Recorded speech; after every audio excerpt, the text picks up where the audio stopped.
Baik,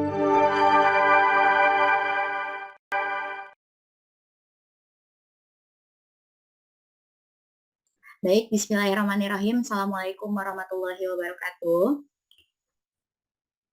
Selamat pagi Bapak Ibu Guru semuanya dan juga beberapa perwakilan orang tua dan juga komite dari SDN Ciganjur 04. Sebelumnya terima kasih atas kehadirannya pada hari ini.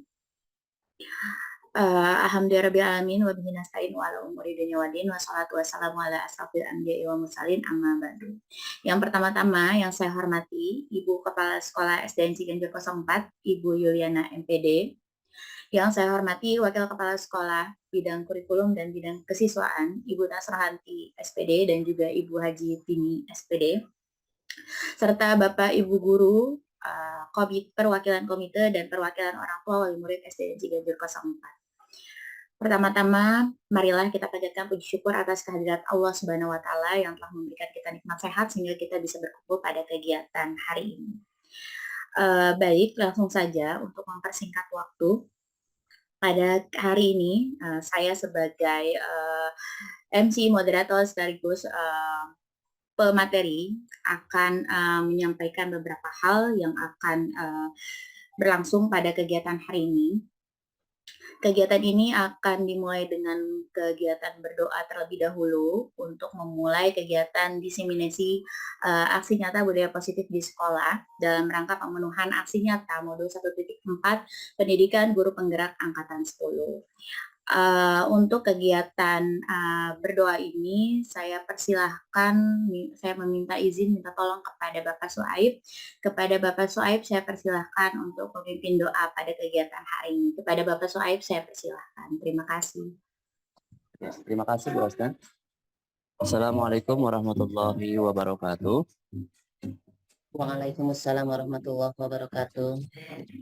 Ya, alhamdulillah rabbil alamin wassalatu wassalamu ala asrofil mursalin wa ala alihi washabihi. Yang sama kita hormati Ibu Kepala Sekolah UNMPD, Ibu Wakil Kepala Sekolah Bidang Kesiswaan dan Bidang Kurikulum, Ibu Nasrahanti MPD dan Ibu Hajati SPD, Bu Hasnas selaku pemateri dan juga yang mengundang kita pada kegiatan hari ini, Bapak Ibu Dewan Guru dan juga orang tua siswa yang hadir pada Zoom pagi hari ini. Marilah kita awali kegiatan kita. Sebelumnya mohon maaf Bu Hasna karena kondisi di luar lagi ada class meeting, jadi mungkin agak sedikit kedengeran suara Zoom ya, apa ya, karena memang lagi ada class meeting. Kita berdoa untuk kegiatan pada hari ini. Mudah-mudahan dengan kita berdoa ini Allah Subhanahu wa Ta'ala memberikan kemudahan, kelancaran khususnya kepada Bu Hasna yang sedang melakukan kegiatan guru penggerak, dan juga mudah-mudahan apa yang dipelajari pada kegiatan guru penggerak ini mudah-mudahan bermanfaat dan juga kita semuanya dapat mengambil manfaat nanti ketika Bu Hasna selesai melaksanakan kegiatan guru penggerak. Dan juga kita doakan mudah-mudahan kita semuanya diberikan kemudahan, diberikan kelancaran, dan mudah-mudahan kita senantiasa diberikan kesehatan dalam segala aktivitas kita. Kita awali dengan baca Al-Quran surat Al-Fatihah. Mudah-mudahan apa yang kita doakan tadi Allah Subhanahu wa Ta'ala kabulkan. Bagi yang sekiranya beragama Muslim, silakan berdoa berikan kemuliaan masing-masing. Kita awali dengan baca Al-Quran surat Al-Fatihah. La hadhihi niyah wa ala kulli salihah ila hatta Al-Fatihah. A'udzu billahi minasyaitonir rajim. Alhamdulillah rabbil alamin. Iyyaka na'budu wa iyyaka nasta'in. Shiratal mustaqim. Shiratal ladzina an'amta 'alaihim ghairil maghdubi 'alaihim. Astagfirullahaladzim, astagfirullahaladzim, astagfirullahaladzim. Ya Allah, ya Qudus, ya Ma'bud. Allahumma salli wa sallim ala Sayyidina Muhammadin fil awwalin wal akhirin. وسلم وسلم رضا كل صحابة رسول الله أجمعين. أعوذ بالله من الشيطان الرجيم. بسم الله الرحمن الرحيم. الحمد لله رب العالمين. حمدا شافيا وكل حبيبات من الزنا. اللهم صل وسلم وبارك على سيدنا محمد وعلى آل سيدنا محمد اللهم إني أسألك رضاك والجنة والسعادة والنار. اللهم إنك عفو كريم تحب العفو فاعف عنا يا كريم. اللهم توسع أمورنا وسهل أبصارنا ونور قلوبنا وثبت إيماننا وتوفنا يا رب العالمين. ربنا اغفر لنا ذنوبنا وإجعلنا ربنا الصغار. ربنا هب لنا من أزواجنا وذرياتنا قرة أعين واجعلنا للمتقين إماما. ربنا اصلح لنا صدورنا ويسر لنا أمورنا واحلل عقدة من لساني يفقهوا قولي. ثبت قلوبنا على دينك وعلى طاعتك برحمتك يا أرحم الراحمين. ربنا آتنا في الدنيا حسنة وفي الآخرة حسنة وقنا عذاب النار. وصلى الله على سيدنا محمد وعلى آله وصحبه وسلم والحمد لله رب العالمين. Sekian, kurang lebih mohon maaf. Wassalamualaikum warahmatullahi wabarakatuh. Waalaikumsalam Waalaikumsalam warahmatullahi wabarakatuh. wabarakatuh. Terima kasih banyak Pak Suaib atas kegiatan memimpin doa pada kegiatan hari ini. Semoga Allah memberikan kelancaran dan kemudahan untuk kegiatan hari ini. Kegiatan selanjutnya akan dibuka dengan kegiatan sambutan dari Ibu Kepala Sekolah SDN Ciganjur 04 kepada Ibu Yuliana MPD. Saya persilakan. Terima kasih Bu Hasna. Auzubillahiminasyaitonirrajim. Bismillahirrahmanirrahim. Assalamualaikum warahmatullahi wabarakatuh. Waalaikumsalam warahmatullahi wabarakatuh. Ya. Alhamdulillahirrahmanirrahim. Puji serta syukur kita panjatkan kehadirat Allah Subhanahu wa Ta'ala atas segala nikmatnya, karunia-Nya, sehingga kita dapat bertemu di Zoom ini dalam kegiatan diseminasi budaya positif untuk sekolah ya. Salawat serta salam kita haturkan kepada junjungan kita Nabi besar Muhammad SAW beserta keluarga, sahabat dan pengikutnya hingga akhir zaman. Semoga kita semua termasuk di dalamnya. Amin amin ya rabbal alamin.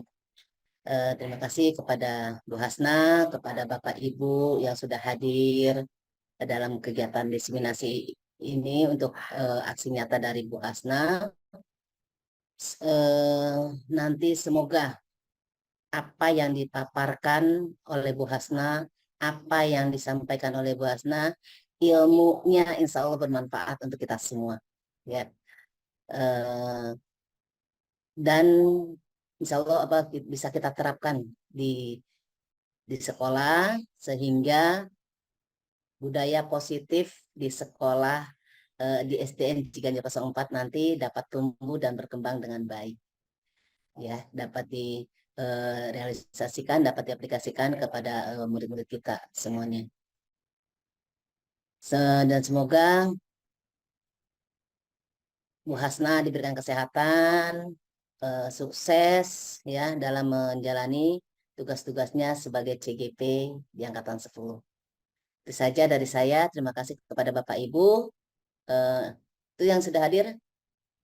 Yang ada di saya ini Pak Suaib, Bu Erma, Bu Putri, Bu Firda, Bu Febri. Sebentar yang lainnya. Saya Bu hadir.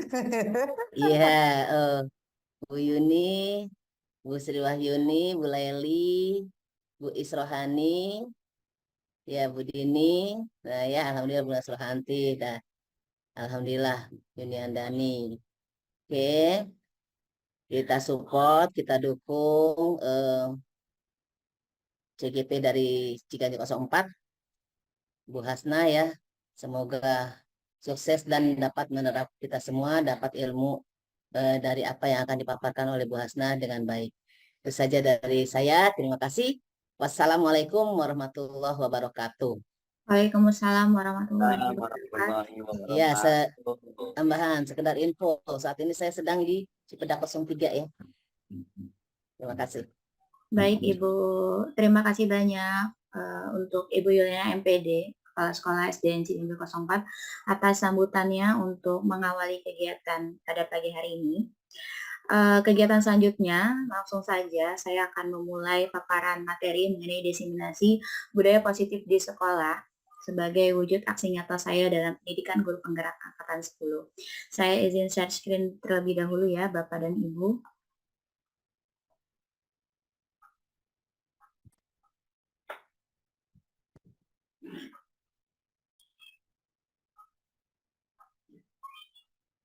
Baik, sudah terlihat ya Bapak Ibu ya.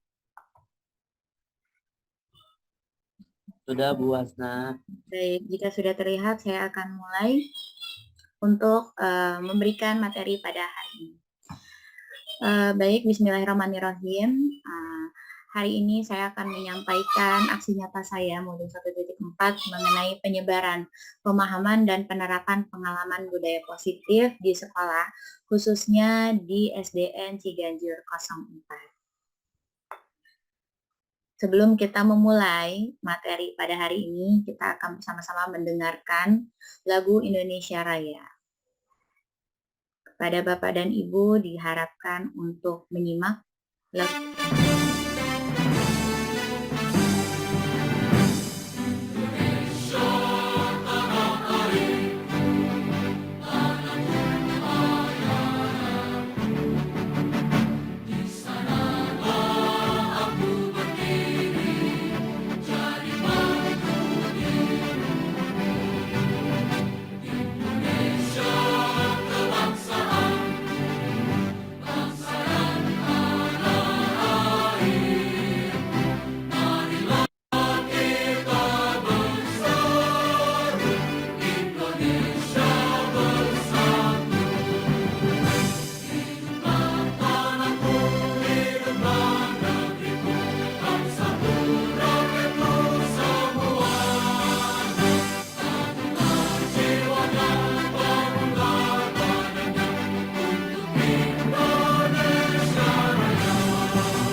Baik, selanjutnya saya akan memberikan sedikit pantun dulu ya untuk memulai kegiatan presentasi. Siang-siang makan nasi, lauknya pakai ikan asin. Cakep. Saya akan memulai presentasi, mohon untuk diperhatiin ya Bapak Ibu. Mantap. Oke. Lagi. Lagi, saya nggak bisa lagi Pak, cuma satu saya nyiapin ya.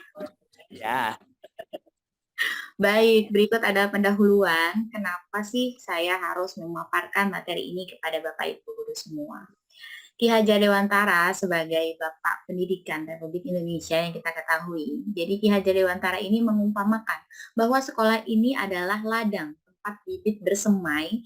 Jadi seorang petani ini dapat memperbaiki kondisi tanah, memelihara bibit, memberi pupuk dan air, membasmi hama, agar bibit dapat berkembang secara maksimal. Jadi sekolah ini sebagai ladang tempat bibit, nah petaninya ini adalah guru. Sedangkan siswa ini dianggapnya sebagai bibit tersebut. Nah, sebagai seorang petani ini cuma bisa memperbaiki, memelihara, memberi pupuk dan air dan membasmi hama. Tidak lebih dari sekedar itu. Jadi bagi seorang guru ini hanya dapat menuntun nih bagaimana nanti siswanya ke arah yang ingin dicapai. Guru tidak bisa merubah sikap atau perilaku peserta didik yang memang sudah ada di dalam dirinya, tapi guru ini dapat menuntun sehingga sikap atau perilaku yang kurang baik dapat bisa menjadi lebih baik. Tetapi guru itu tidak bisa mengubah apa yang ada di dalam diri peserta didik. Guru ini hanya dapat memperbaiki, menuntun, memelihara, dan lain sebagainya. Makanya Ki Hajar Dewantara ini menganggap atau mengumpamakan guru ini sebagai petani yang merawat ladang tempat bibit bersemai. Itu pendahuluannya. Lalu tujuan kegiatan pada hari ini, saya akan berusaha untuk menumbuhkan budaya positif di sekolah secara bersama-sama tentunya dengan Bapak Ibu guru semua. Jadi kita berusaha untuk meyakini nilai kebajikan universal serta menciptakan peserta didik yang merdeka dan mempunyai disiplin kuat sesuai profil pelajar Pancasila. Konsep inti diskusi kita pada hari ini itu ada 8. Yang pertama ada perubahan paradigma belajar. Lalu ada disiplin positif, ada nilai kebajikan, yang keempat ada kebutuhan dasar manusia, lalu ada motivasi perilaku manusia, posisi kontrol guru, keyakinan kelas, segitiga restitusi. Mungkin di antara Bapak Ibu guru sudah pernah dengar nih kalimat-kalimat yang ada pada slide berikut. Tapi mungkin ada juga yang sekiranya belum pernah dengar atau mungkin belum pernah melihat kalimat-kalimat tersebut sehingga bertanya-tanya apa sih maksud dari penulisan-penulisan yang ada di slide tersebut. Nanti saya akan bahas secara bersama-sama dengan Bapak Ibu guru semua dengan kalimat-kalimat yang insya Allah mudah untuk diterima Bapak Ibu guru semua. Yang pertama, ini adalah tentang perubahan paradigma belajar menjadi perubahan paradigma belajar yang baru. Seperti kita ketahui, kurikulum beberapa kali itu berganti dan sekarang kita masuk ke dalam fase kurikulum yang namanya kurikulum merdeka. Sehingga pada kali ini kita masuk ke dalam perubahan paradigma belajar dari kurikulum merdeka. Apa sih kurikulum merdeka? Mungkin Bapak Ibu guru juga sudah tahu. Nah, perubahan ini adalah pembelajaran dengan paradigma kurikulum merdeka merupakan pembelajaran yang dirancang yang sejatinya pembelajaran pada kurikulum merdeka ini, paradigmanya ini berprinsip dengan pembelajaran berdiferensiasi. Sehingga kita itu dapat mewujudkan peserta didik belajar sesuai dengan kebutuhannya untuk mewujudkan profil pelajar Pancasila. Makanya Bapak Ibu guru itu pasti sudah tahu bahwa kurikulum merdeka ini itu identik dengan profil pelajar Pancasila yang terdiri dari 6, yaitu beriman bertakwa kepada Tuhan Yang Maha Esa serta berakhlak mulia, berkebinekaan global, gotong royong, mandiri, kreatif, dan bernalar kritis. Nah, mungkin di antara Bapak Ibu guru, apakah ada yang masih ingat atau mungkin sudah hafal lagu mengenai profil pelajar Pancasila? Saya mau minta tolong bagi Bapak atau Ibu guru yang berkenan menyanyikan lagu profil pelajar Pancasila yang suka ditunjukkan kepada anak-anak, ya barangkali ada yang berkenan, disilahkan Bapak Ibu guru. Mungkin Ibu guru yang kelas 1, 2, 5, 4, dan 5 ya, karena kelas 3 dan 6 itu masih kurikulum yang kurikulum 13. Ya, barangkali ada yang berkenan untuk menyanyikan lagunya atau mungkin ternyata Bapak Ibu guru nih belum tahu atau misalnya masih belum pernah menyediakan waktu kepada anak untuk menyanyikan lagu profil pelajar Pancasila karena gurunya belum hafal. Ayo, baik. Apakah ada yang berkenan Bapak Ibu guru? Mungkin ada guru kelas rendah, mungkin ada Bu Yuni Andani, Bu Saya mau Yuni nyanyi, Bu, mungkin, Pak tapi Suaib malu, Bu. mungkin. Malu saya. Gak usah malu Pak Suaib. Ayo Pak Suaib, gimana coba? Bu Yuni Andani tuh. Bu Yuni Andani, ayo Bu Yuni Andani, barangkali bisa membantu saya nih untuk bersama-sama kita mengetahui lagu profil pelajar Pancasila yang suka disampaikan pada anak-anak. Ayo Bu Yuni Andani. Izin Ibu, suara Iya. saya serak-serak basah. Iya, mantap itu Bu Yuni kalau Serak-serak seperti itu becek itu. malah. Ayo, disilakan gimana? Oke, baik. Bismillahirrahmanirrahim. Bangun dan bukalah matamu, saatnya meraih mimpimu. Arahkan pandangan ke depan, Tuhan kan menuntunmu. Sadarilah masa berganti, tantangan kan kita hadapi, bergandengan tangan untuk negeri. Era kita menanti berseri, kita belajar Pancasila, kita bernafas dalam sila-silanya. Kita belajar Pancasila, Ayo kita jaga untuk Indonesia.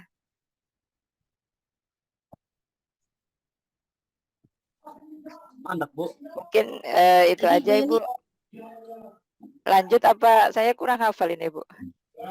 Lanjut, Bu Yuni. lanjut Bu Yuni, nggak apa-apa, ayo dong. Jadilah generasi emas, cerdas berkarakter itu kita, berjuang dan harus berani, kita terus torehkan prestasi. Kita belajar Pancasila, kita bernafas dalam sila-silanya.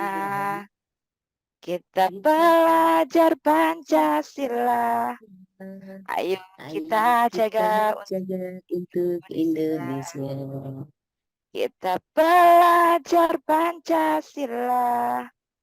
Kita bernafas dalam sila-silanya. Kita belajar Pancasila. Ayo kita jaga untuk Indonesia. Mohon maaf, terima kasih.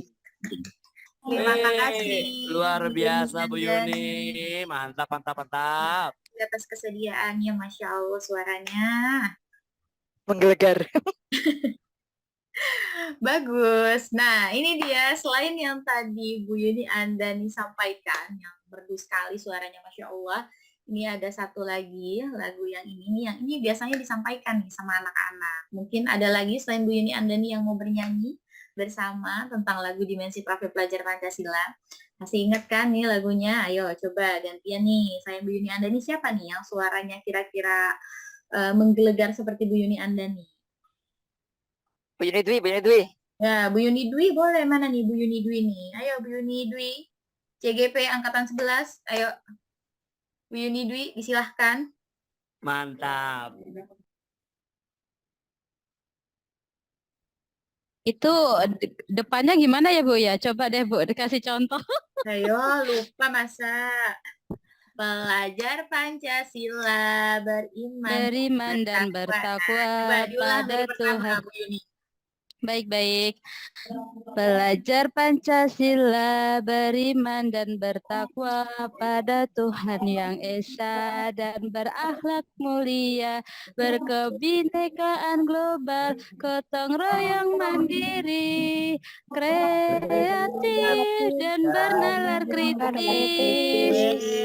Alhamdulillah. Terima kasih banyak Bu Dwi. Ya, kenapa sih harus mengenal profil pelajar Pancasila terlebih dahulu? Karena ini adalah inti bagian terbesar dari apa yang akan kita bicarakan pada hari ini. Terima kasih Bu Yuni Dwi dan Bu Yuni Andani yang sudah berkenan untuk membantu saya menyanyikan 2 lagu profil pelajar Pancasila. Sama-sama. Kemudian ini adalah miskonsepsi kita terkait teori kontrol antara guru dengan peserta didik. Ini biasanya masih seringkali suka kita lakukan sebagai guru, padahal ini adalah sebuah miskonsepsi yang ternyata sejatinya tidak berkenan untuk kita lakukan ya.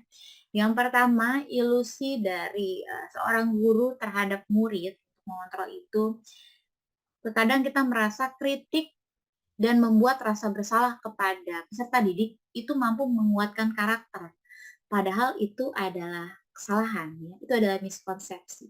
Miskonsepsi selanjutnya adalah ilusi guru mengontrol peserta didik. Itu juga adalah sebuah ilusi. Ilusi selanjutnya adalah bahwa kita sebagai orang dewasa berhak memaksa. Padahal sebagai orang dewasa, tugas kita bukan sebagai pemaksaan kepada anak-anak. Tapi itu seringkali terjadi dan kita lakukan di sekolah. Ilusi selanjutnya adalah semua penguatan positif dari kita sebagai guru itu efektif dan bermanfaat. Padahal semua penguatan positif efektif bagi kita yang menurut kita baik, itu belum tentu baik buat anak. Karena pikiran kita dengan pikiran anak-anak peserta didik itu berbeda. Makanya ini ilusi-ilusi ini sebagai miskonsepsi dari teori kontrol guru terhadap murid. Makanya hal-hal ini yang kita rasa ini bukan suatu kesalahan, tapi ternyata ini adalah sebuah miskonsepsi. Selanjutnya, kita ke tabel stimulus respon lawan teori kontrol. Kita ini sebagai seorang guru yang tadi saya ungkapkan bahwa kita sudah berada pada fase kurikulum merdeka, di mana sejatinya kita ini sudah dalam fase perubahan, di mana perubahan mengubah paradigma dari stimulus respon ke pendekatan teori kontrol. Jadi bukan hanya sekedar kurikulumnya yang berganti, pelajaran yang berganti, tidak. Tapi paradigmanya semuanya itu sebenarnya sudah berganti. Hanya saja terkadang kita menyepelekan hal-hal kecil seperti ini. Mengubah paradigma dari stimulus respon tentang dunia dan teori kontrol tentang dunia. Nah, ini dia. Ini stimulus respon ini seringkali kita lakukan sebetulnya. Dan ternyata kalau dalam dunia pendidikan, stimulus respon ini tidak semuanya dapat berlangsung atau dapat bermanfaat bagi peserta didik. Padahal teori kontrol ini jauh lebih bermanfaat dibandingkan stimulus respon. Realitas kebutuhan kita sama. Terkadang kita memikirkan ini, realitas kebutuhan kita sama. Orang dewasa saja, dua orang dewasa yang berbeda itu memiliki kebutuhan yang berbeda. Ya, makanya kita terkadang suka salah merespon. Jadi kita memikirkan bahwa kebutuhan anak itu sama, anak satu dengan yang lain. Anak ini butuh ngerti pelajaran perkalian. Berarti semua anak butuh pelajaran perkalian, padahal belum tentu. Karena realitanya kebutuhan kita itu berbeda di teori kontrol ini. Lalu kita ke bagian yang kedua, semua orang melihat hal yang sama. Padahal setiap orang itu memiliki gambaran yang berbeda.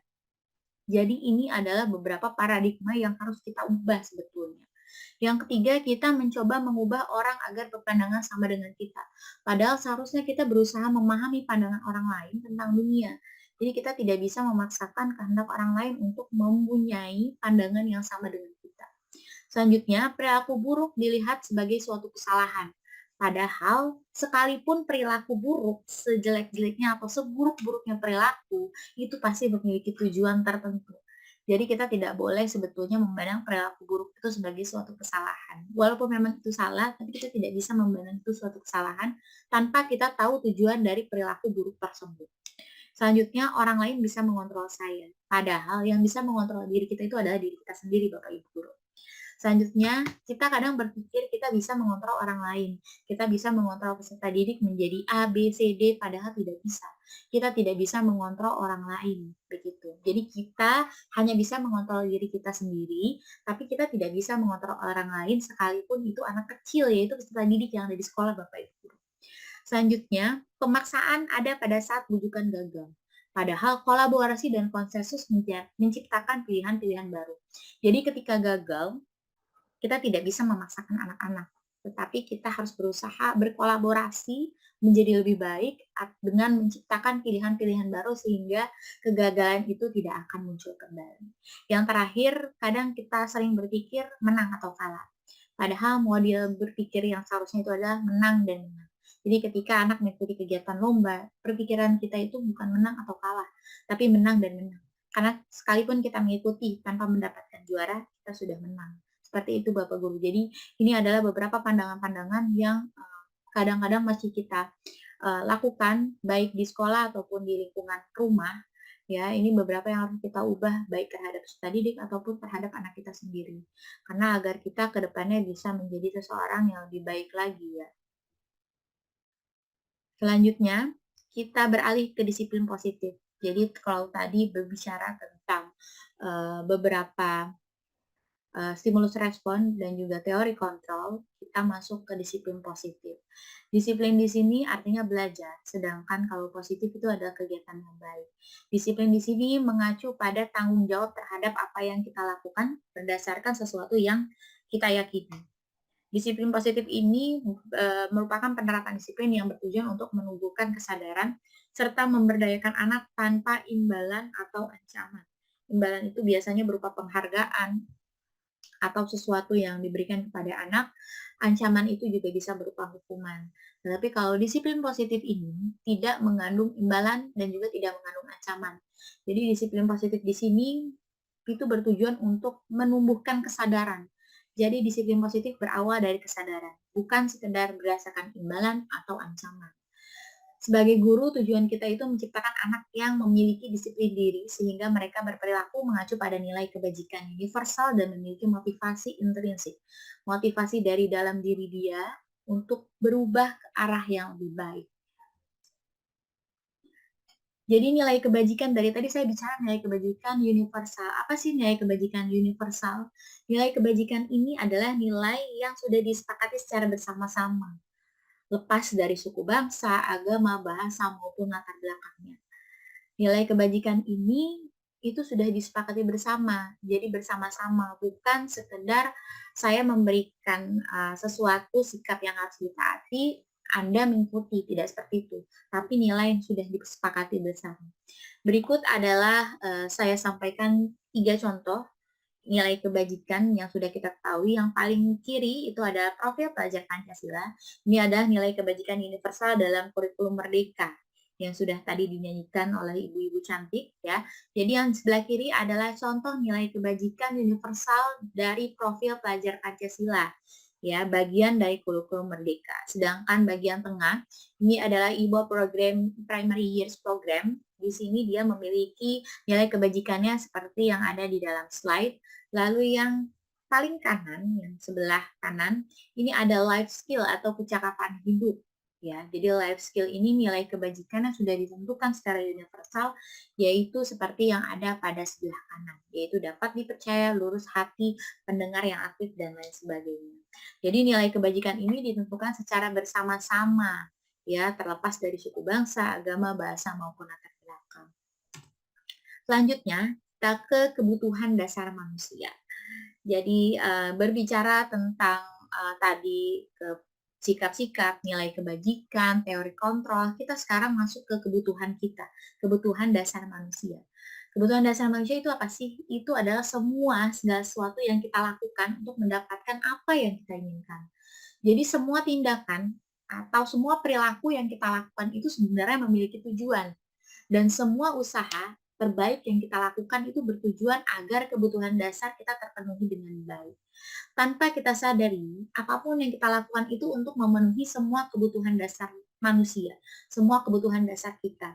Sekecil apapun tindakan yang kita lakukan itu untuk memenuhi kebutuhan dasar. Dan biasanya banyak sekali kebutuhan dasar manusia ini, jadi ketika dia masih kecil, dia terbiasa tidak terpenuhi kebutuhan dasar manusia yang bagian A. Nanti sampai dewasa kadang-kadang itu akan terus dibawa. Jadi dari sekarang, dari anak-anak kita, peserta didik kita di usia sekolah dasar, ataupun anak kita sendiri, sebisa mungkin kita usahakan semua kebutuhan dasar manusianya terpenuhi. Kalaupun misalnya kebutuhan dasar manusia mereka belum bisa terpenuhi dengan baik, apapun tindakan yang mereka lakukan itu harus kita tahu tujuannya untuk apa. Karena di balik semua tindakan mereka, baik negatif ataupun positif, itu semua untuk memenuhi kebutuhan dasar mereka. Nah, ini adalah 5 kebutuhan dasar kita, 5 kebutuhan dasar manusia. Yang pertama adalah tentu saja bertahan hidup. Kita butuh makan, kita butuh pakaian, tempat tinggal, keamanan, dan kesehatan. Itu yang paling kita butuhkan. Yang kedua adalah kebutuhan kita terkait kasih sayang dan rasa diterima. Kita butuh diterima, butuh dipedulikan, butuh berbagi, butuh kerjasama, kita butuh secara berkelompok. Yang ketiga adalah terkait penguasaan. Penguasaan ini berkenaan dengan harga diri kita, keinginan kita untuk dianggap, untuk memimpin, berprestasi, diskusi, dan didengar. Lalu yang keempat ada kebebasan. Kebebasan di sini kita biasanya bersikap mandiri, kita punya pilihan, kita mencoba hal yang baru, atau kita mampu mengendalikan arah diri kita. Yang terakhir adalah kesenangan, tentang bermain, humor, antusiasme, ataupun tertawa. Jadi ini adalah sebagian kecil contoh-contoh kebutuhan dasar kita.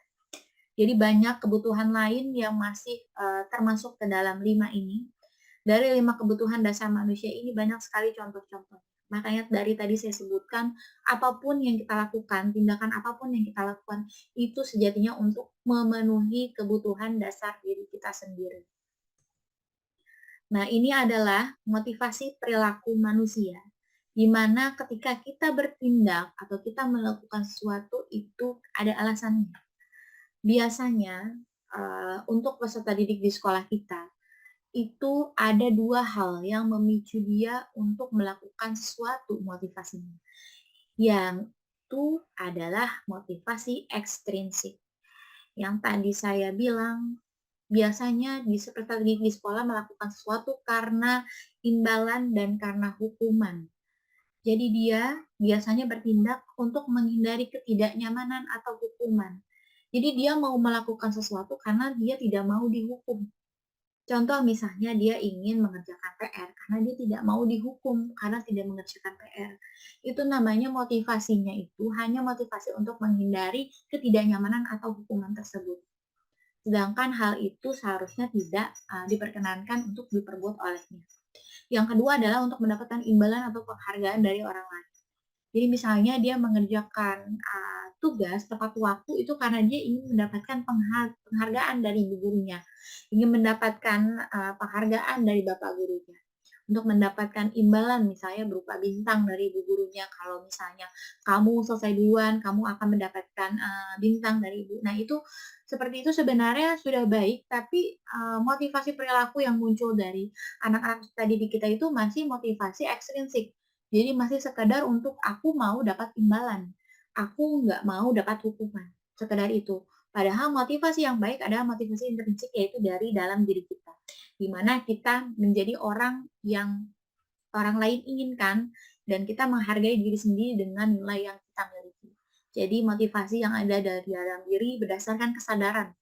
Kesadaran bahwa kita memang seharusnya mengerjakan A, bahwa kita seharusnya menghindari B, seperti itu Bapak Ibu. Jadi bukan hanya sekadar kita menghindari suatu hukuman ataupun ingin dapat sesuatu dari orang lain.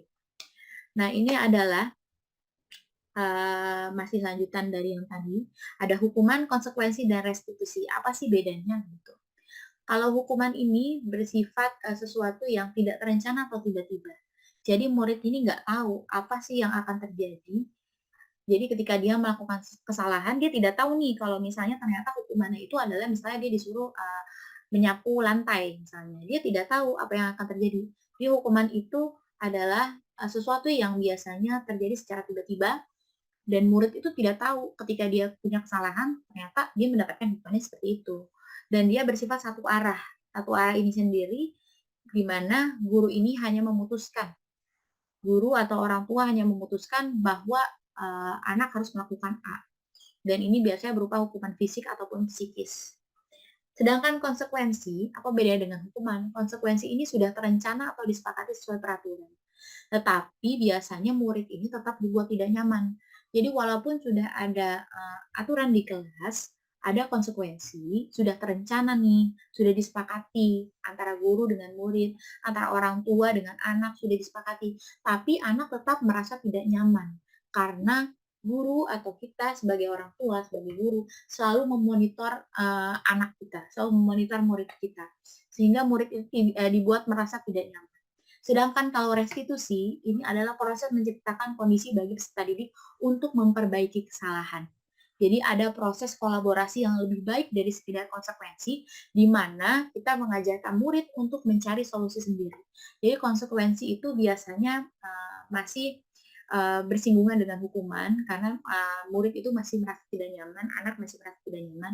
Sudah ada peraturan, tetapi peraturan itu bukan berdasarkan keinginan dari murid atau keinginan dari anak ketika dia berbuat salah atau berbuat baik, konsekuensinya A. Terkadang murid atau anak itu tidak pingin konsekuensinya tuh sebagai berikut gitu. Tapi kalau sedangkan restitusi ini di mana murid ini memutuskan apa yang perlu dia perbuat ketika dia melakukan kesalahan. Apa yang harus saya lakukan ke depannya ketika saya punya salah? Saya harus apa sih? Itu di bagian restitusi. Ini ada 5 posisi kontrol guru, ya. Kita sadari sebagai seorang guru pasti kita memiliki banyak kesalahan atau kita memiliki banyak kekurangan. Nah, ini dia posisi kontrol guru, di mana posisi kontrol guru ini ada 5. Yang pertama adalah penghukum, yang kedua pembuat merasa bersalah, yang ketiga teman, yang keempat pemantau, yang terakhir adalah manajer. Ya, semoga Bapak Ibu guru di sini sudah tidak ada lagi menjadi posisi kontrol guru yang sebagai penghukum ya, insya Allah. Semoga guru SDN Ciganjur 04 insya Allah semuanya sudah di luar jangkauan tuh penghukum ya. Sudah tidak ada lagi kita memposisikan diri kita sebagai penghukum. Jadi walaupun kita masih berada di posisi kontrol yang di bawahnya pembentuk, tapi setidaknya kita sudah berada di bawah. Saya mengakui saya masih memiliki posisi kontrol guru yang pembuat merasa bersalah, posisi kontrol sebagai teman ataupun pemantau. Tapi insya Allah saya berusaha untuk tidak menjadikan posisi kontrol guru sebagai posisi kontrol penghukum, sebagai jargon saya sebagai guru gitu ya. Saya udah insya Allah sudah membuang jauh-jauh tuh posisi kontrol penghukum, karena memang sudah sangat tidak baik untuk diterapkan. Jadi pembuat merasa bersalah teman ataupun pemantau itu juga sebenarnya masih bukan kurang baik ya sebenarnya, tapi masih kurang ideal. Karena yang ideal itu adalah yang poin paling terakhir, yaitu berposisi sebagai manajer. Itu posisi kontrol guru yang paling baik, itu Bapak Ibu guru. Nah, ini adalah contoh penerapan 5 posisi kontrol guru. Ya, jadi saya akan memberikan contoh kira-kira gimana sih guru yang menghukum, guru yang membuat rasa bersalah dan lain sebagainya. Ini kasusnya, ceritanya saya memberikan kasus peserta didik itu tidak memakai atribut lengkap saat upacara bendera. Ini pasti sering kali terjadi. Nah, ketika kita berbicara pada bagian sebelah kiri ini, Bapak Ibu guru, ketika kita masih berbicara seperti ini, hormat pada bendera selama 1 jam. Nah, itu berarti kita masih masuk ke dalam kategori penghukum, guru yang penghukum, guru yang masih suka menghukum. Tapi ketika pada saat ada kasus tersebut kita berbicara berapa kali ibu atau bapak ibu guru harus ngasih tahu kamu, harus beritahu kamu tuh selalu saja mengecewakan ibu atau bapak guru. Nah, dari kalimat-kalimat mengecewakan lah, membuat ibu guru sedih dan lain sebagainya, itu adalah salah satu posisi pembuat rasa bersalah. Jadi kayak sebisa mungkin guru ini tuh membuat si murid itu merasa bersalah karena murid itu tidak memakai atribut. Nah, kalau yang bagian sebelah kanan ini adalah posisi guru sebagai teman. Kenapa sih sebagai teman dari kalimat ini? Ayo dong ikuti aturan sekolah, tolong bantu ibu ya. Ya udah nggak apa-apa, lain kali jangan sampai berbuat seperti ini lagi ya. Jika kita mengeluarkan kalimat-kalimat seperti ini, ada kalimat tolonglah bantu ibu guru ya, ayo dong. Gitu. Jangan seperti itu ya. Nah, ini adalah posisi kontrol sebagai teman terhadap murid. Jadi ketika kita berbicara seperti ini, kita itu sedang menjadi teman terhadap murid kita. Nah, ini ada contoh yang selanjutnya. Yang sebelah kiri ini adalah posisi pemantau. Jadi pemantau ini contoh kalimatnya adalah kamu sudah melanggar peraturan sekolah. Kamu tahu konsekuensinya. Setelah upacara kamu beli atribut ke koperasi dan jangan diulangi ya. Jadi kalau seperti itu kita bersifat pemantau. Jadi kita sudah melihat tuh dari jauh-jauh hari. Ini anak sudah melanggar beberapa kali gitu. Tapi tetap konsekuensinya dari kita yang memberikan. Jadi kalau seperti ini kita disebut sebagai pemantau. Lalu yang terakhir, nah ini dia yang sebagai manajer itu kita tanyakan, kita membuat anak itu sadar apa kesalahan dia. Jadi kita tanyakan, apakah kamu tahu kesalahan kamu? Kira-kira gimana sih kamu memperbaiki kesalahan kamu?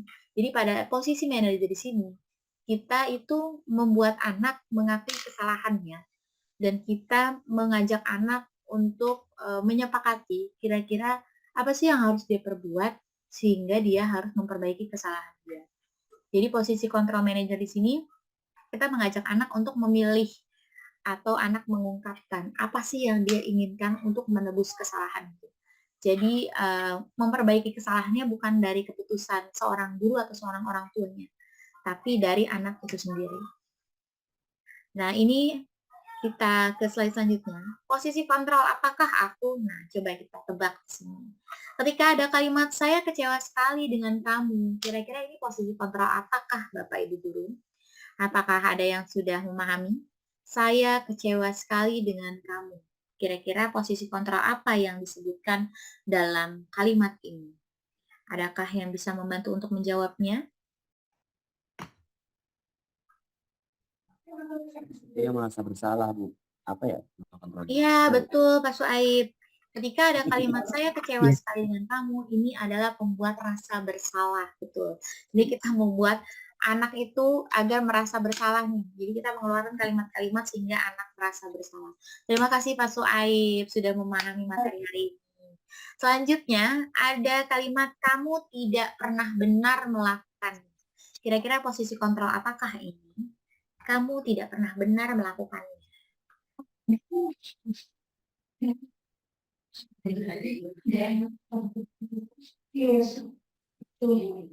Nah, lalu yang ketiga, ada apa rencanamu untuk menyelesaikan masalah ini? Kira-kira kalau yang ketiga, apakah ada yang mengetahui kira-kira posisi kontrol apa yang ketiga ini? Manajer ya, Bu Hasna. Ya, betul Ibu Yuyana. Kalau yang ketiga ini adalah manajer. Jadi posisi sebagai manajer adalah kita menanyakan rencana bagaimana anak akan menyelesaikan masalahnya. Terima kasih Bu Iya, Yuyana. sama-sama. Kalau yang kedua itu Ya, apa, Bu Hasna? hal yang kedua ini adalah kamu tidak pernah benar melakukannya. Nah, kalau ini bisa disebut sebagai pemantau, Bu, karena kita mengatakan bahwa dia nggak pernah benar melakukannya. Berarti selama ini kita sudah mengontrol dia, sudah memantau dia bahwa dia ini melakukannya memang kurang benar, begitu Bu Iliana. Jadi kalau Oke. tidak pernah benar, berarti kita sudah menjudge dia sudah dari jauh-jauh hari. Nah, ini yang keempat ada, ayo lakukan demi Bapak atau Ibu Guru ya. Ini kira-kira sebagai apa nih, posisi kontrol apa? Ayolah lakukan ya demi Bapak Ibu Guru ya. Tolong dong dilakukan. Kira-kira posisi kontrol apa nih kalau yang seperti ini? Sebagai teman. Iya, betul. Sebagai teman, Bu. Jadi kalau udah ada kata-kata, ayo dong lakukan, gitu. Sama sebagai kita sebagai orang tua, ketika kita bicara kepada anak, ayo dong tolong bantuin ibu ya, gitu. Maulah bantuin ibu. Nah, kalau udah ada kalimat-kalimat seperti itu berarti kita menganggap kita dengan murid atau dengan anak kita itu sebagai teman. Yang terakhir, kamu tidak pernah mendapatkan nilai jika tidak mengerjakan tugas. Nah, kalau yang terakhir ini, kira-kira apa Bapak Ibu Guru? Kamu nggak pernah dapat nilai jika nggak pernah ngerjain tugas. Ayo Bapak Ibu. Ya, Bapak Ibu, coba kira-kira apa nih? Tadi sudah ada manajer, pemantau, pembuat rasa bersalah, sudah ada teman, penghukum. Ya, jadi kalau yang ada penghukum. Jadi yang terakhir ini adalah sebagai penghukum. Kenapa? Hukum ya. Ya, karena kita mengeluarkan kalimat yang sedikit mengancam, memberikan Cam, cam. ya, karena kamu nggak akan pernah dapat nilai kalau kamu nggak ngerjain tugas. Nah, itu udah bersifat menghukum. Jadi kita sudah menjudge ketika dia nggak ngerjain tugas, kita langsung nggak ngasih nilai. Padahal kita belum tahu kenapa dia nggak ngerjain PR misalnya. Seperti itu. Nah, selanjutnya kita ke keyakinan kelas, masih berkaitan dengan posisi kontrol, disiplin positif, dan lain sebagainya. Disiplin positif dimulai dari kelas dulu, ya, dimulai dari ruang lingkup yang paling kecil. Keyakinan, kenapa sih disebutnya keyakinan kelas? Kenapa bukan peraturan kelas? Nah, jadi kalau misalnya keyakinan kelas itu dibuatnya secara bersama-sama, ada kesepakatan antara guru dengan murid, ya. Jadi kesepakatan antara kedua belah pihak. Jadi guru itu memberikan kesempatan kepada murid untuk menentukan sendiri keyakinan kelas apa yang mereka inginkan. Ya, jadi dari keyakinan kelas itu kira-kira resiko apa yang akan mereka terima nantinya. Nah, resiko-resiko ini sebenarnya tidak perlu disebutkan seperti yang ada di peraturan kelas. Biasanya kalau di peraturan kelas itu sejauh ini itu ditentukan oleh satu pihak, oleh guru saja. Atau misalnya kita sudah mengajak nih kepada murid untuk membuat bersama-sama nih peraturan kelas. Tetapi pada bagian ketika anak tidak mematuhi peraturan kelas, itu biasanya kita masih mengandung ancaman atau berupa hukuman. Ketika dia tidak menaati peraturan memakai atribut lengkap, misalnya kita masih memberikan hukuman, nah itu masih disebut dengan peraturan kelas walaupun kita sudah membuat secara bersama-sama. Jadi keyakinan kelas itu kedua belah pihak menyetujui dan kedua pihak tuh merasa ikhlas, merasa nyaman melaksanakan apapun yang terjadi di dalam kelas atau di dalam sekolah ataupun di dalam rumah, seperti itu Bapak Ibu. Pembentukan keyakinan kelas ini biasanya bersifat abstrak dan berupa pernyataan universal, jadi secara umum. Nah, dibuatnya dalam pernyataan positif. Biasanya dengan menggunakan sedikit kalimat agar mudah diingat dan sesuai dengan kondisi kelas sehingga mudah diterapkan. Biasanya semua warga kelasnya itu dilibatkan saat membuat keyakinan kelas. Nah, bedanya itu dengan peraturan kelas, biasanya peraturan kelas ini masih banyak menggunakan kalimat-kalimat negatif. Jadi sebaiknya keyakinan kelas ini dibuat dalam pernyataan positif, tidak ada kata jangan atau tidak ada kata tidak boleh. Ya, jadi keyakinan kelas ini kita buat dalam pernyataan positif. kalau misalnya peraturan kelas itu masih banyak dibuat dengan kalimat-kalimat negatif, misalnya jangan saling mengganggu teman, atau misalnya tidak boleh buang sampah sembarangan. Nah, sebaiknya kita menghindari kalimat-kalimat tersebut. Jadi dibuat dalam pernyataan positif. Kenapa saya mengajak perwakilan ibu-ibu komite ataupun ibu-ibu wali murid, ada beberapa di sini saya undang. Terima kasih Ibu yang sudah hadir, Ibu perwakilan dari komite dan Ibu perwakilan dari orang tua murid. Kenapa sih saya ajak untuk menyaksikan materi ini? Sebenarnya di sini selain pembentukan keyakinan kelas, ada yang disebut namanya keyakinan sekolah. Karena sejauh ini kalau yang saya perhatikan, beberapa sekolah itu masih sangat jarang sekolah yang memiliki keyakinan sekolah. Ya, keyakinan sekolah di sini mungkin akan terdengar rumit, seperti keyakinan bukan tadi keyakinan kelas itu dibuatnya oleh seluruh warga sekolah. Berarti kalau misalnya keyakinan sekolah harus dibuat oleh seluruh warga sekolah juga, iya betul, oleh seluruh warga sekolah. Tapi banyak cara agar kita bisa memaksimalkan kehadiran keyakinan sekolah tersebut. Apa sih keuntungan dari keyakinan sekolah? Jadi kalau misalnya ibu-ibu sekalian di sini ketika menyekolahkan anaknya, pasti ibu-ibu atau bapak sekalian itu hanya mengetahui ada peraturan di sekolah. Nah, sedangkan ibu ini tidak bisa mengelak dari peraturan sekolah tersebut. Ketika sekolah sudah membuat aturan, berarti mau tidak mau ibu melaksanakan aturan tersebut. Nah, itu yang disebut aturan sekolah. Sedangkan kalau keyakinan sekolah, ibu mengetahui dari awal sebelum ibu masuk, oh ini nih keyakinan sekolahnya gitu. Ketika ibu merasa ibu menyetujui, ya dari awal ibu sudah bilang setuju. Tapi kalau mungkin ada kalimat-kalimat atau misalnya keyakinan-keyakinan yang ibu rasa, oh sepertinya keyakinan ini nih tidak perlu ada di sekolah ini atau mungkin bisa diganti. Nah, ibu itu dari awal masuk sekolah atau dari tahun ajaran baru, ibu sudah memberikan masukan terhadap sekolah. Kira-kira keyakinan sekolah ini sebaiknya tidak diperkenankan ada atau misalnya diubah seperti itu. Jadi keyakinan sekolah di sini nih berfungsi sebagai pemersatu antara sekolah, peserta didik, dan juga kepada orang tua. Sehingga semuanya ini saling ikhlas, saling terbuka, karena sudah tahu bahwa kita sama-sama memiliki keyakinan sekolah yang memang kita buat secara bersama-sama. Jadi kita tidak merasa terbebani, orang tua tidak merasa terbebani, guru pun tidak merasa terbebani, begitupun dengan siswa. Jadi kita saling merasa sama-sama meyakini, berusaha bahwa kita punya nih keyakinan sekolah kita ini. Dari situ kita sudah mengetahui dan seharusnya kita sudah sadar diri bahwa kita harus membentuk diri yang seperti keyakinan sekolah yang kita harapkan. Nah, kalau aturan, kita merasa pasti terbebani dengan aturan-aturan tersebut dan terkadang peserta didik ataupun orang tua itu tidak bisa mengelak aturan-aturan dari sekolah. Seperti itu. Jadi ada beberapa hal yang memang sebaiknya kita terapkan ataupun kita ubah sedikit karena hal-hal tersebut bisa mengakibatkan kolaborasi yang lebih baik. Mungkin kolaborasi yang sekarang sudah sangat baik, tapi kalau mau lebih baik lagi, banyak hal-hal yang memang perlu kita pikirkan ke depan. Bagaimana sih agar kita mewujudkan sekolah yang memang menyenangkan bagi anak-anak, menyenangkan juga bagi orang tuanya. Jadi bukan sekedar gurunya yang senang, bukan sekedar anaknya yang senang, tapi orang tuanya juga senang menyekolahkan anak-anaknya di sekolah kita. Karena semuanya saling tidak merasa terbebani. Nah, ini adalah yang selanjutnya, yaitu segitiga restitusi.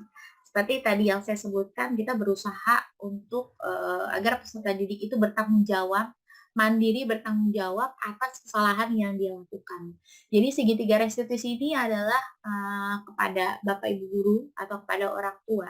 Ini adalah sebuah proses dialog ketika peserta didik atau anak kita itu punya salah. Ya, sehingga kita bisa menghasilkan anak kita yang mandiri dan lebih bertanggung jawab. Ini dilakukan oleh 3 tahap. Yang pertama menstabilkan identitas, yang kedua validasi tindakan yang salah, dan yang ketiga adalah menanyakan keyakinan. Tapi memang untuk perubahan ini memang kalau dipikir itu sangat sulit untuk melakukan ini. Gitu. Saya pun untuk menerapkan ini tuh masih sedikit kesulitan karena kita sejatinya sebagai seorang guru pasti tidak terbiasa untuk melakukan ini gitu. Tapi seiring waktu kita berjalan, kita berusaha terapkan, insya Allah pasti nanti kita bisa untuk melakukan segitiga restitusi ini sehingga kita bisa menghasilkan peserta didik yang lebih mandiri dan bertanggung jawab atas semua kesalahan. Yang pertama, tahapan menstabilkan identitas. Di mana di tahapan ini kita harus tahu bahwa kesalahan itu adalah bagian dari proses. Jadi yang tadi saya sebutkan, kesalahan itu bukan sesuatu yang terlalu buruk. Jadi kita harus melihat bahwa kesalahan ini adalah bagian dari proses pembelajaran. Jadi kita harus menstabilkan identitas dirinya dengan berbicara kalimat-kalimat yang ada di tabel berikut. Jadi kita mengungkapkan bahwa kepada mereka bahwa berbuat salah itu wajar. Tidak ada manusia yang sempurna, ibu bapak juga pernah melakukan itu. Ibu bapak tidak mau cari siapa yang salah, tapi ingin cari solusi. Jadi kita berusaha mencari solusi di sini dengan menstabilkan identitas dia, bahwa salah itu wajar. Tapi di sini kita harus melihat dulu ya, bagaimana kesalahan yang dia perbuat gitu. Yang kedua, validasi tindakan yang salah. Dari sini kita berupaya memenuhi suatu kebutuhan. Jadi, dari kesalahan yang tadi dilakukan, kita tanya, apa alasan dia melakukan hal tersebut. Nah, kita juga validasi mereka bahwa sebenarnya dia itu masih bisa loh melakukan sesuatu yang lebih buruk daripada itu. Gitu. Jadi, terkadang kita harus menyampaikan kepada dia bahwa dia itu melakukan seperti itu karena dia melindungi apa yang dia punya, misalnya. Nah, yang terakhir adalah tahapan menanyakan keyakinan. Apa sih keyakinan kelas kita? Nah, tadi. Jadi segitiga restitusi ini terjadi ketika sudah ada keyakinan kelas, sebaiknya seperti itu. Jadi ketika sudah keyakinan kelas sudah terbentuk, keyakinan sekolah sudah terbentuk, nah segitiga restitusi akan bisa dijalankan dengan baik. Karena nantinya kita menyadarkan kepada mereka apa sih keyakinan kelas yang sudah mereka langgar, apa keyakinan sekolah yang mereka langgar, nilai apa yang sudah mereka langgar, dan nanti mereka akan berusaha untuk mencari sendiri apa sih solusi dari kesalahan yang telah dia perbuat, kira-kira seperti itu. Nah, berikut saja yang sudah saya sampaikan ya. Jadi kesimpulannya, dalam menerapkan disiplin positif, hendaknya guru itu memiliki standar kepribadian profesional dan sosial yang baik, sehingga guru mampu melakukan refleksi dirinya dalam posisi kontrolnya saat ini. Bagaimana perjalanan kita sebagai seorang guru atau sebagai seorang orang tua, sebagai among atau manajer yang menuntun peserta didik atau anak kita menjadi insan yang mandiri, merdeka, dan bertanggung jawab sesuai dengan tujuan tujuan merdeka dari kurikulum yang telah kita lakukan pada hari ini. Demikian Bapak Ibu materi yang saya sampaikan, semoga bermanfaat bagi Bapak Ibu guru semua dan juga ibu-ibu orang tua wali murid. Apabila ada pertanyaan, kritik, saran ataupun diskusi lainnya, saya buka kira-kira 10 menit ke depan. Bagi yang ingin bertanya, saya persilahkan atau mungkin memberi masukan, saya persilahkan. Silakan Bapak Ibu guru.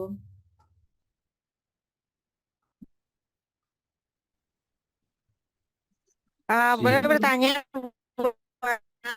Disilahkan Ibu. Itu tadi kan mengenai apa tadi ke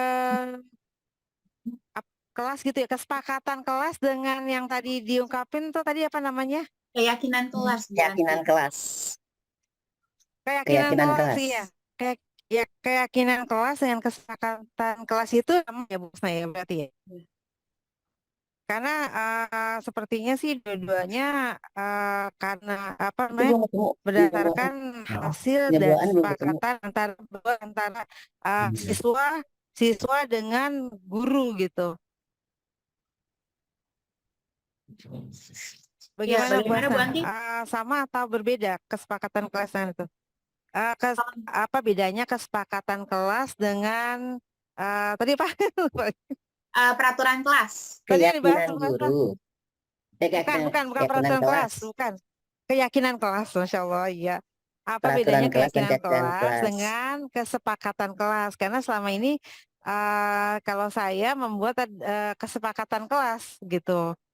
Tapi saya melihatnya bahwa itu keduanya kayak ada kemiripan karena kesepakatan kelas itu aturan-aturannya dari siswa sendiri gitu. Ya, baik Bu Anti. Jadi apa perbedaan dari keyakinan kelas dengan kesepakatan kelas? Begitu ya Bu Anti ya? Betul. Iya, jadi kalau misalnya yang saya tangkap dari pertanyaan Bu Anti, memang sebenarnya ada sedikit kemiripan antara keyakinan kelas dengan kesepakatan kelas. sama-sama kita bersama-sama dengan murid untuk membuat suatu kebijakan di dalam kelas kita. Perbedaannya adalah biasanya yang paling signifikan terlihat itu adalah dari kalimat yang kita gunakan bersama peserta didik.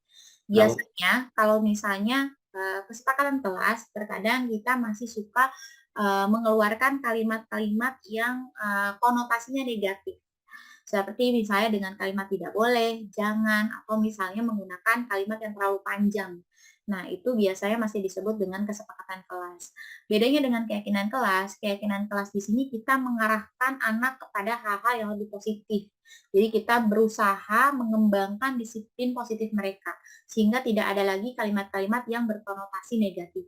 Jadi di dalam keyakinan kelas, konotasi kalimatnya sudah kalimat positif semua, sehingga anak-anak tidak akan merasa itu sebagai sebuah aturan yang harus mereka jalani. Tetapi itu adalah sebuah keyakinan atau disiplin yang memang mereka sudah sepakati bersama. Walaupun misalnya kesepakatan kelas itu dia dia sendiri yang memilih bersama ibu gurunya di kelas, tapi biasanya kalau kesepakatan kelas itu masih banyak mengandung konotasi yang ke arah negatif. Dan kalau misalnya kesepakatan kelas yang kita ketahui, biasanya kita hanya membuat nih kesepakatan kelasnya dari 1 sampai 10 misalnya. Tapi bagaimana sih ketika anak itu melanggar kesepakatan yang sudah kita terima? Nah, biasanya kadang-kadang kita bersama anak juga sudah memiliki bukan cadangan ya, memiliki kira-kira alternatif apa nih kalau misalnya nanti suatu hari kamu melanggar nih kesepakatan kelas yang sudah kita ambil, yang sudah kita lakukan. Nah, biasanya kesepakatan itu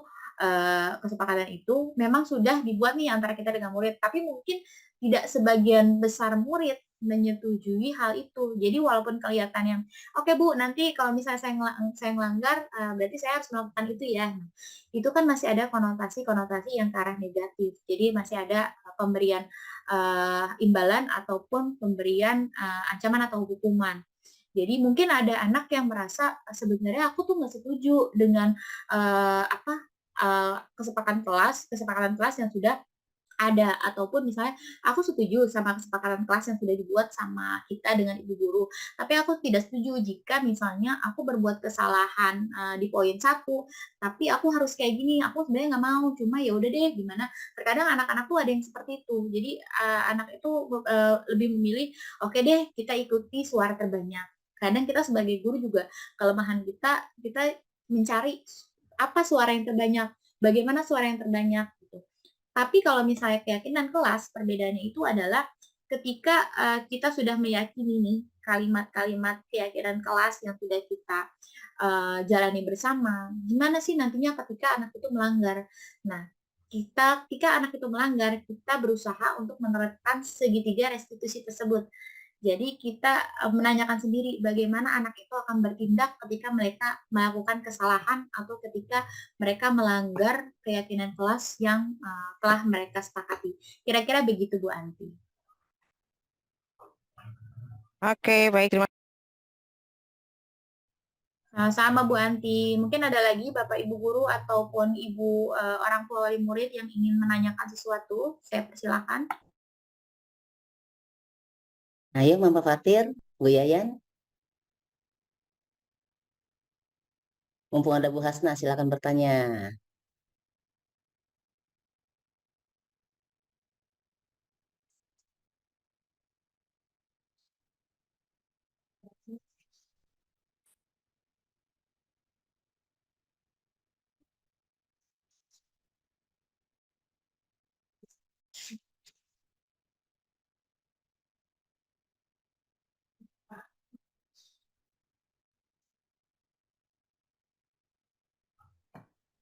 Ayo, Bapak Ibu guru ataupun Ibu komite wali murid yang ingin menanyakan, masih saya tunggu pertanyaannya.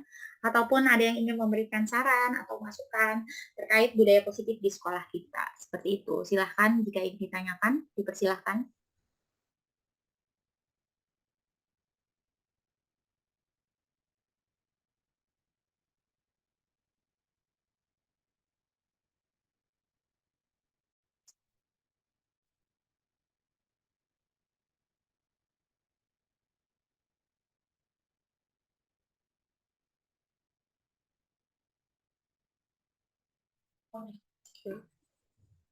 Ya, Ibu. Ibu, baik Ibu. Untuk itu ya Bu, saya mau menanyakan masalah kebersihan di kelas anak ya. Jadi kalau anak-anak itu sepertinya harus selalu diingatkan untuk kan kebaikan bersama ya, kebersihan kelasnya. Kadang kalau di kolong meja itu kalau tidak diingatkan mereka tidak meriksa kolong mejanya kalau kotor. Terus jadi anak-anak tuh kayak tadi, mohon maaf tadi saya masuk ke kelas dan saya lihat kelas agak kotor, saya bilang, coba periksa kolong mejanya masing-masing. Anggap kelas ini rumah kalian. Kalau kotor itu ya dibersihkan bersama gitu.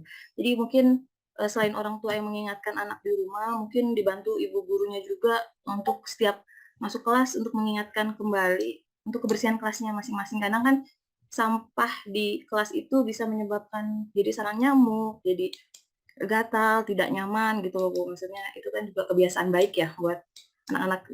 Kalau kayak anak kelas 3, sepertinya memang selalu diingatkan ya Bu.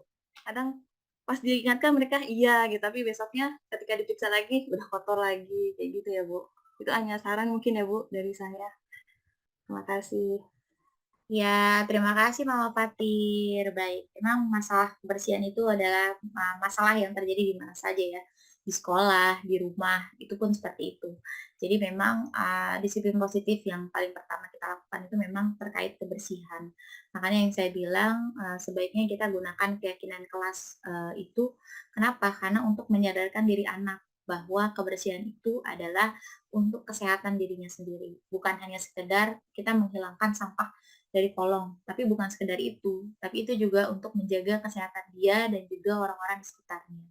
Semoga nanti tahun ajaran baru ataupun kedepannya kita guru-guru di sini, Bapak Ibu guru SDN Ciganjur 04 bisa lebih memaksimalkan apa yang terjadi di sekolah sehingga tidak terjadi hal-hal yang mungkin terjadi sebelumnya seperti yang Mama Fatir sampaikan, yaitu terkait kebersihan di sekolah.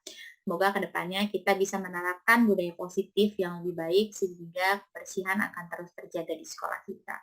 Mungkin memang kalau seperti yang Mama Fatir sampaikan, yang mengingatkan bukan hanya sekedar orang tua, tetapi juga Bapak Ibu guru, sesama teman mungkin ya, jadi sesama teman di kelas, sama anak murid, itu juga perlu saling mengingatkan, sesama orang tua terhadap anaknya di sekolah, kira-kira seperti itu. Jadi harus ada kolaborasi yang baik antara semua warga di sekolah. Warga di sekolah itu bukan cuma Bapak Ibu guru dan peserta didik, tapi Bapak Ibu guru, peserta didik, orang tua wali murid, komite, tenaga kependidikan, dan lain sebagainya. Memang semuanya kita harus sama-sama berusaha ya, di antara itu semua warga sekolah harus berkolaborasi yang lebih baik agar kedepannya menciptakan disiplin positif yang lebih baik. Itu saja mungkin tanggapan dari saya, Mama Fatir. Semoga kedepannya kita sebagai guru dan juga yang lainnya, semua warga sekolah di SD 3004 bisa lebih menjaga kebersihan lagi nantinya untuk mewujudkan sekolah yang ramah lingkungan. Mungkin ada lagi Bapak Ibu guru mungkin yang ingin menyampaikan atau menanyakan sesuatu, saya persilakan.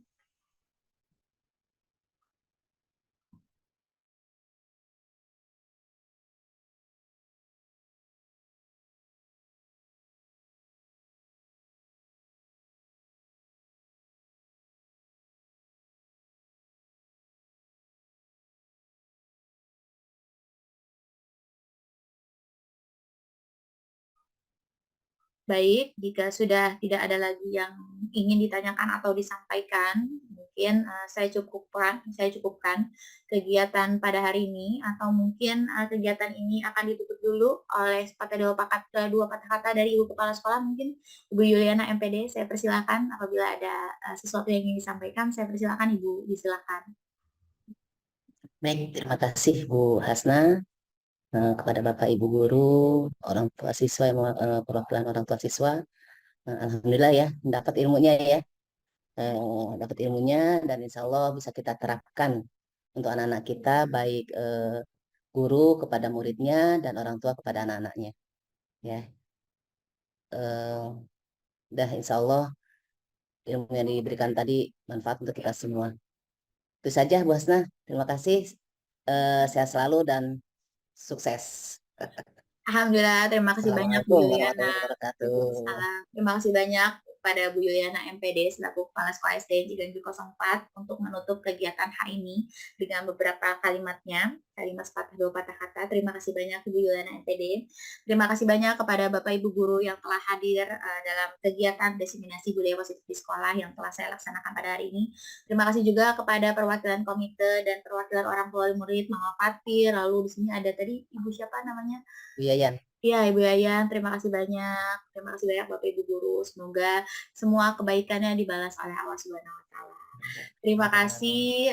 Salam guru penggerak dari saya, tergerak, bergerak dan menggerakkan. Wassalamualaikum warahmatullahi wabarakatuh. Terima kasih Bapak Ibu Waalaikumsalam guru warahmatullahi wabarakatuh. semuanya. Tidak ada sesi foto, Bu Hasna? Iya, boleh sebentar saya ubah dulu ininya, Bu. Foto semuanya. Iya, foto Buka semuanya. video Bentar ya. semua. Saya ini dulu. Yuk, galeri. Oke. Siap. 1, 2. Ya, Bapak Ibu guru yang belum dibuka kameranya, silahkan dibuka terlebih dahulu. Ibu Firda, Ibu Febri, Ibu Yuni Dwi, Ibu Suhaiti Indra Mulyani. Ya, baik. Oke, siap. 1, 2, 3. Sekali lagi, 1, 2. Ya, Ibu Febri baru nongol lah. Ibu Yuni Andani baru nongol. Oke, kita ulangi lagi. 1, 2, 3. Baik, terima kasih banyak Bapak Ibu guru semua. TGP Angkatan 10, pantang mengeluh. Oh, mengeluh, insya Allah ya Bu. Baik, terima kasih semuanya. Assalamualaikum. Ya, izin ya. Assalamualaikum. Ya, waalaikumsalam Bu.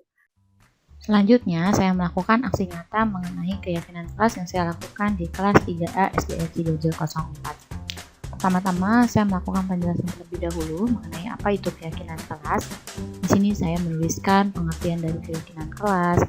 Lalu saya tuliskan juga mengenai tujuan keyakinan kelas itu untuk apa, sehingga anak mengetahui tujuannya. Lalu saya menuliskan kriteria pembuatan keyakinan kelas.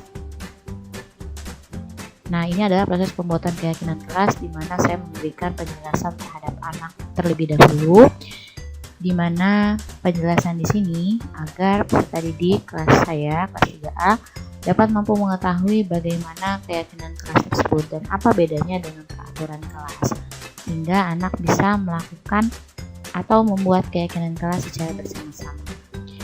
Selanjutnya, ini adalah proses saya memberikan potongan-potongan kertas kepada peserta didik. Saya bagikan agar anak bisa menuliskan menurut mereka apa keyakinan kelas yang sekiranya pantas untuk mereka terapkan di kelas. Ini adalah foto di mana anak menuliskan keyakinan kelas dan menempelkannya di papan tulis. Ini adalah proses anak-anak melakukan penulisan mengenai keyakinan kelas apa yang mereka inginkan. Mereka menuliskannya secara mandiri, masing-masing menuliskannya itu secara bebas. Saya berikan kebebasan, boleh 2 atau 3 dan lain sebagainya, sehingga anak tidak merasa terbebani ketika harus menyebutkan berapa keyakinan kelas yang diharuskan oleh guru. Setelah mereka menuliskan keyakinan kelas menurut mereka di di potongan kertas, saya minta untuk menempelkannya di depan kelas. Lalu nanti kita berikan kesimpulan sekiranya apa saja keyakinan kelas yang memang pantas atau kita sepakati bersama untuk menjadikan keyakinan kelas tersebut di kelas kita, di kelas 3A SDN Ciganjur 04. Mereka bersama-sama menempelkan masing-masing semua pendapat mereka mengenai keyakinan kelas yang mereka inginkan. Mulai dari peserta didik putra, lalu dilanjutkan dengan peserta didik putri. Semua bekerja sama untuk membuat keyakinan kelas. Nanti dari sini kita bersama-sama menyimpulkan keyakinan kelas yang ada di kelas 3A, yaitu seperti berikut. Yang pertama, menjaga kebersihan, menghargai disiplin tanggung jawab, dan berdoa sebelum dan sesudah belajar. Demikian aksi nyata yang telah saya lakukan. Terima kasih. Salam guru penggerak.